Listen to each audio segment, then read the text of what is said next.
are feeling good almost through our first start of the day. Yesterday started off a little bit slow. Not the case here today. So let's see, where are some of our squads going to be dropping right out of the plane? What contests do we see? As I'm looking at a couple of these squads, they're sticking to their game plan from map number 1. They are, a lot of them, and honestly, I'm a little bit concerned about that for Amir and Co. We'll come back to that later because Juki's going to be contested yet again by Vitality here over by Bioweapons. And actually, both teams have sent just 2 players here, potentially trying to avoid entire team squad wipes, as we saw happen yesterday. Tatsuka's just going to hold this middle room. This was the top Slayer in solos, a player who I spoke to in the elevator, actually, in the hotel, and he said Resurgence doesn't suit us. A lot of teams looking at these guys no longer as an underdog, but more as like a dark horse contender, but apparently they're just not finding their feet here just yet. BSL, we saw them take this fight at sort of the end game of that last time, and well, they are here now at the beginning of the game as Bagel flies forward, Sidewinder in hand, takes down Aiden. BSL causing some trouble, being a thorn in the side for Twisted Minds yet again. Liam will finish off Gorgo and will get himself some loot to spare. So 2v1, potentially 3v1 situations. Twisted Minds try and recover. Whether or not they send that yet again. Juki's gets bullets in the back, and we'll have just a moment to plate. And look who's arriving. It's the new Icons looking to try and essentially third-party this situation. Juki's stuck between a rock and a hard place as Enxian and Patsuka squeeze him and apply the finishing move. New Icons trying to make it mix in. They're not the only teams. The Singapore Syndicate are arriving in numbers. Oh, this is not what you like to see. 3-party, 4th party. Let's see what happens. Drake trying to be able to hit the slide cancel, but it's a little bit hard when it's a 2v1, but look who's from behind. It's Lukinas, who's able to kind of make some trades going on in. So a flurry of eliminations happening here at Bioweapons as Enxian seems to be the only player from Vitality still alive, but it's hard to survive when you got the double chow of Believe and his friend. I gotta say, the way they've played that out is beautiful. Believe and Dongi essentially go off by themselves, push this, trying to essentially third-party this entire building, whereas Intex, he's anchored off towards Chem. He's stayed out of the fight just in case his 2 boys lose it, and of course they don't because they are absolutely cooking this afternoon. I actually really like that Intex is staying over there at Chemical for one reason and one reason alone. If they do lose that fight at Bioweapons and they have to regain, Chemical has just so much loot available to it that you can kind of land back on in. They can kind of feel good about their weapons, and if they want to push back on over to Bio and maybe take another third party, maybe actually get some revenge, they possibly could. So I love that they're able to do that, but I love that we see this in the SEC arena. The zone is shrinking now. Players, they got to start to move as the zone kind of pulls a little bit towards that southwest. It does indeed, and that would mean everyone that was fighting over by Bio and Chem have got a bit of a rotation on their hands, and Destroy here themselves trying to hit their own rotation up through headquarters. Got to consider though, there's a lot of rooftops around it. You also kind of exposed, and Destroy has company here. You're going to have Fnatic pushing on up. Clash between 2 Titans, you feel, but Destroy actually just going to check on out, regroup with his teammate here, try and set up some sort of crossfire. Skullface and Noob lying just across the road. Yeah, trying to look over there towards that grandma's house, a little bit up here towards what I like to call grandpa's, because, well, they're right next to each other, so that's A-okay. That's cute. Yeah, it's a little bit, you know? So they're trying to just go ahead and hold on here. A little bit of a breathing moment, it feels like, here in the map as the kill feed lights on up as I say that. As they go on through. Noobs, Fnatic, Almond and Skullface, teammates nearby already. They're just kind of maybe trying to grab a little bit of a hold. Currently sitting on 4 eliminations already, though. Falcons currently sitting on the boat, as we've seen them do outside of Factory, moving on in. Could potentially run into BSL here, though.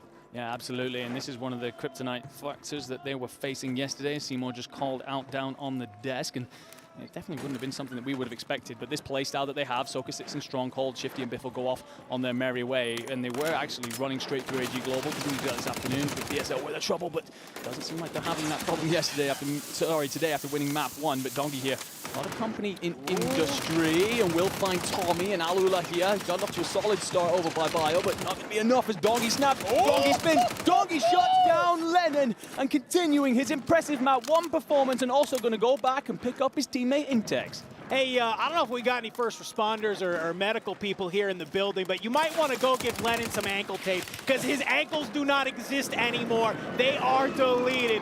That clip alone probably shows why Dongi went huge in that last map. Vitality, by the way, looking to third-party this, looking to essentially squeeze, but it's going to be far too late. You're going to have your Singapore Syndicate set up and able to push on out. Stuo gets backed on down towards the beaches. So Enxian, Patsuka are trying to push this themselves, and we saw last time they just didn't work out for them. So we've got to be very careful about how they approach this. Moving back on towards Guild. They did a good job around Prison last time. Looking to repeat that here in map 2. Love that they're able to do that. They made it towards the end. We saw King AJ try and win that last final fight. It just wasn't enough, though. They had a great map yesterday. Looking to do the same here today. We see King AJ getting a little bit aggressive. We'll answer back on to this Team Vitality. This Team Vitality is an enigma. They haven't been able to really find it this game. No, it's just not been a strong start, and they were sat in 12th coming into this afternoon. Their kills were actually pretty good, averaging 10.5 across the afternoon. However, an average placing of 8th. So they're just not getting themselves through to those late stages. When you're getting put in a blender like that by Guild, you can see exactly why. And speaking of which, Guild here on your screen, and no surprise that Prison is going to be hotly contested. One of the teams that has moved into this area, Dandro, the SGP Syndicate, and we know what they've been doing. Yeah, SGP Syndicate. Now, the one thing I hope, I just don't want them to overheat a little bit. It's easy to kind of get in your own head to try and maybe think that you're the kings of the lobby. Nobody can stop you.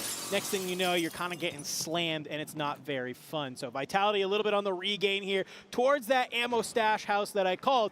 As you can see, Engsian and Patsuka starting to make their way up towards that prison. One thing to note here, we got Twisted Minds. They've kind of laid home to the factory. They're holding on in as they, I believe, your kill leaders so far this lobby on 8. Yeah, indeed. Simple Syndicate sit on 7, Falcons on 8, and Eisen here needs to make something happen. He has 2 himself, finds the 3rd, but Rodrigo falls in the background, so he's got to try and provide coverage. Matty here trying to hit the reds. We'll get it on through, which will give them a moment to just reset.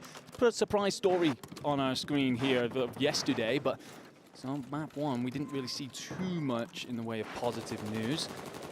And we get a flick on over. We find Fnatic. We talked about how impressive they looked yesterday. And you've got one player providing coverage from the Lighthouse, and you've also got players going towards top prison, and Skullface finds Liam.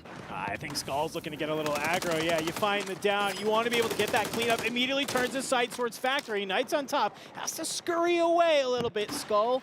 Staying a little bit patient here, saying, you want to check this again? You want to throw me a shoulder here, bud? I'll make sure you don't make that happen. Love the beauty of the trophy that we see there. What everybody is competing for. We're looking for our top 14 teams to make it to finals to have their chance to hoist that themselves. There we are indeed.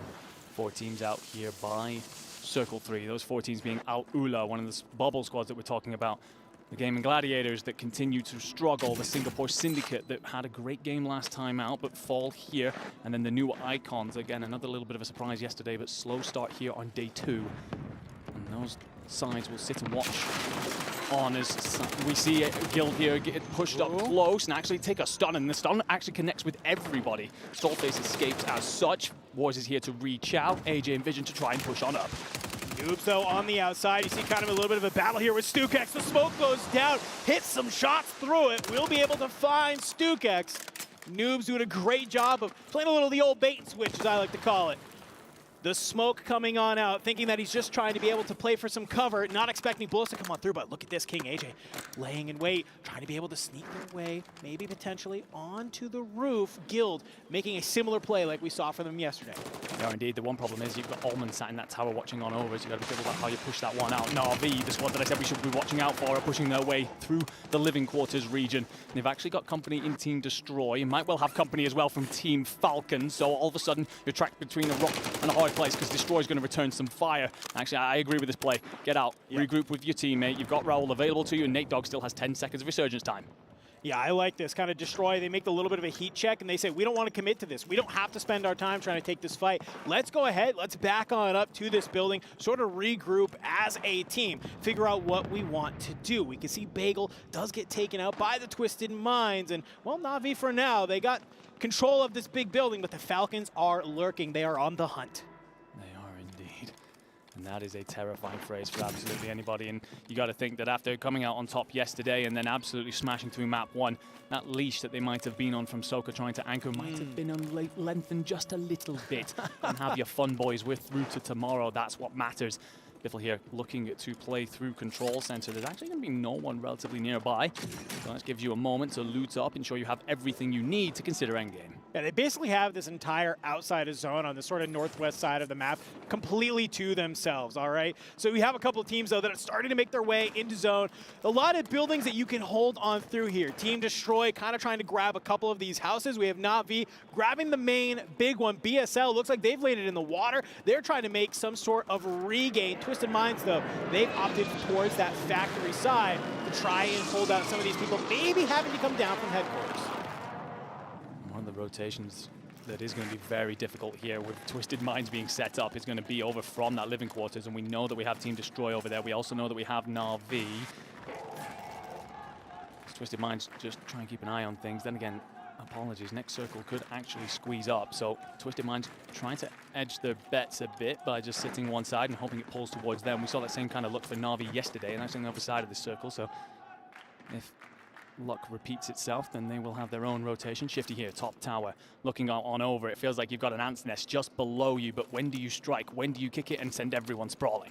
Yeah, I love that they're kind of sitting up here. It feels like Falcons potentially could maybe make a really easy third party between Guild and Vitality if that does break on out. Vitality just kind of hanging on out here, waiting for Guild to kind of throw the shoulder, peek there, head on out. Maybe you get a good angle, but a little bit of just wait right now. But look at this, Team Falcons. They made their way to the top of this building. They're looking to get a little aggressive here, Enigma, as this is going to be an absolute bloodbath if we see this break on out.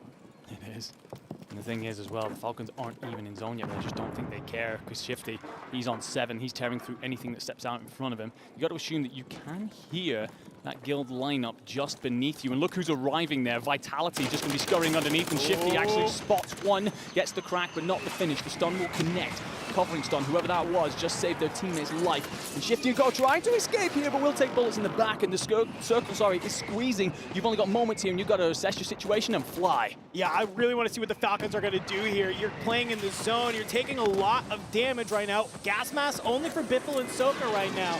So Shifty will start taking a little bit of that as they're able to hold on to the side. Guild also kind of playing a similar situation here, knowing that maybe they can bring down the Falcons. I'm worried, though, Enigma, if either of these teams need to make it on down, you have a lot of squads that are looking up at you. You do. Falcons buy themselves some time with the PDS plays, but the problem you have is at some point you've got to move, and if any team is set up and waiting for you to arrive, you're just going to be a sitting duck. And Twisted Minds, again, set up in good positions. There is another PDS coming out of the Falcons. And actually, zone will pull slightly more favorable, but they've just got to continue to buy time for now. Yet another PDS. C4 goes out. We've lost Shifty. Soka and Biffle will have to do it by themselves if they're going to repeat, and Soka's looking to push. Yeah, I mean, this is what we were kind of worried about, was that Guild is going to try and hold them on through, but it kind of looks like a little bit of a third party from Na'Vi. They're going to go ahead and wipe that team off of the map. This is, I don't know, this is just feeling awkward. I mean, I'm looking at our mini-map over here. Team Falcons, they are literally still on the other side of headquarters trying to get the buy off. Must have been running about 19 PDSs to make this work, I'll be completely honest. There was a couple of comments on the timeline yesterday, and Shifty comes back in and lands directly on top of Twisted Minds. Knight's making a lot of noise, but might not be aware that Shifty's slightly above him. Got to be careful, because you've also got players arriving from Na'Vi. You're going to have Destroy just sitting on the edge here, just hoping to pick things up. Aiden's going to get pushed. Aiden takes plenty of damage from the PA, and as the PA rings back out again, there's just enough coverage, but Levi finds Shifty. Destroy looking to move their way on in. Bunker Buster dealing some insane damage. Soka just trying to play his life. Snakes are in. The form looks good. You see Knight down below. Soka will go ahead, clean that up. Levi taken on out. He is just absolutely reaping the rest of this lobby. Yet again, back to back. Yeah, give them the praise. Give them the hype. They are here. I think they ended that game on 15, 16. I'm seeing 15, baby. 30-point game. Back-to-back dubs. We were questioning how many games are going to take for them to heat up. Yeah, it's going to take 0. I mean, this is just ridiculous at this point. It does not matter what format, what map, what mode, we just see these boys fly. Falcons on top here for the first 2 games of the day. But there were so many questions after the first 2 yesterday, whether or not they could